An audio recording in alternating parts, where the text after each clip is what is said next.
I'm not responsible for his actions. Never suggested you were. No. I simply wanted to compare and contrast. No, please let me finish. Saddam Hussein You've missed the most important point because you didn't let me finish it. I am responsible for the actions of my own Prime Minister. I am responsible for the actions of my own country. Saddam Hussein committed many crimes. I was demonstrating against them at the time when British and American governments were making sure that he could carry out those crimes, giving him the wherewithal to carry out those crimes. But I have no responsibility as a citizen, as a voter, as a member of parliament for things that a dictator does in Iraq. But I have every responsibility for the things that a democratically elected Prime Minister in my own country does. That's why I would refuse to shake the hands of Tony Blair. I think he should be on trial at The Hague, the kind of trial he didn't allow Saddam Hussein, a trial under the International Criminal Court on the crime of unleashing aggressive war, the ultimate war crime. Let me ask you this. Are you proud to be British? Being British is an accident of birth. You know, if you'll forgive me, that's just the patriotism which Dr. Johnson called the last refuge of the scoundrel. I'm proud of many things that British people have done and ashamed of others.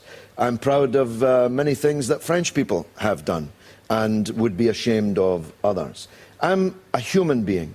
I'm a believer in God. I'm a European person. I'm a Scottish person of Irish background who lives in Britain. But all of these things were accidents of birth. So, frankly, my country, as I say in my book, I'm not the only one, my country is the future. Tony Blair, you see, he believes that Britain can and must be a force for moral good in the world. That's what he says, and he says that's going to take a mix of soft power and hard military power as well. And he says the 21st century must see Britain continue to use that mix of soft and hard power to achieve good, to work toward stability, security, democracy for the world. Well, a fat lot of good it's done. But what I want you to think about is this. You opposed him on Iraq. You've made that very plain today. But do you see no circumstance where British intervention can be a force for moral good? No, I don't. The only force for moral good would be an internationally agreed one. The idea that the world is a white man's burden and only Uncle Sam and Johnny Bull are quite white enough to shoulder it is a deeply offensive one. I come, as I told you, from an Irish background. Once I told my grandfather, who was Irish, that the police had said the British had an empire so vast that on it the sun never set. My grandfather answered, that's because God would never trust the British in the dark. So hundreds of thousands dead, sorry to interrupt, but hundreds of thousands dead in Darfur, millions displaced, and you still say there can be no circumstance in which the British can play a force for good. Nobody, let alone God, gave Britain the power or the justification for launching unilateral military adventures. Apart from being immoral, they don't work. Because we are a small country UN off auspices, would you accept? Well, but they're not under UN auspices. But if they were in Darfur, I just want to see how far you go in your opposition. I don't know how long you've got, but I do argue in my book that the first area which has to be tackled in relation to intervention from outside is a regional one. I believe the African Union should be empowered and given the wherewithal, neither of which has properly happened, to help resolve a problem in a part of Sudan, because Sudan is an African country.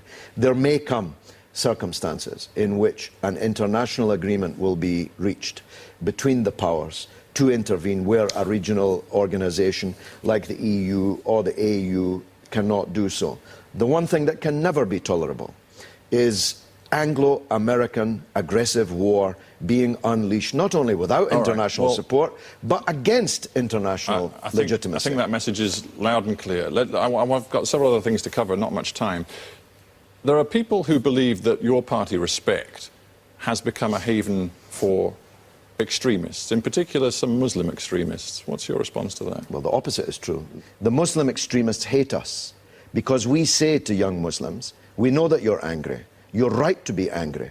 The best way to be angry is not blowing yourself and other innocent people up on a bus or a train, but to join with non-Muslims who are also angry and make those people who have made us all angry pay for it democratically and politically. That's why the Muslims hate us. It's also why Mr. Blair hates us.